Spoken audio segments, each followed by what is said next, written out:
Kelompok bersenjata Yaman dilaporkan tengah mempersiapkan serangan darat terkoordinasi. Serangan itu dikabarkan untuk mengusir kelompok Houthi dari wilayah sepanjang pantai Laut Merah. Rencana serangan ini terjadi usai serangan bom Amerika Serikat menghantam wilayah yang dikuasai Houthi di Sana'a dan Hodeidah.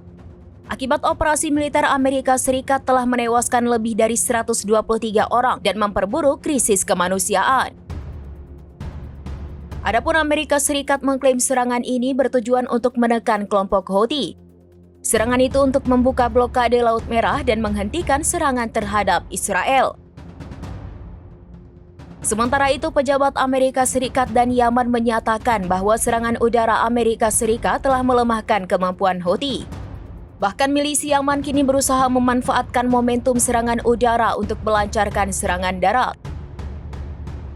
Salah satu target utama faksi milisi adalah pelabuhan Hodeidah disebut patokan bagi Houthi. Perebutan wilayah Hodeidah diklaim menghambat Houthi dalam menerima senjata dari Iran.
Download Tribun X sekarang, menghadirkan lokal menjadi Indonesia.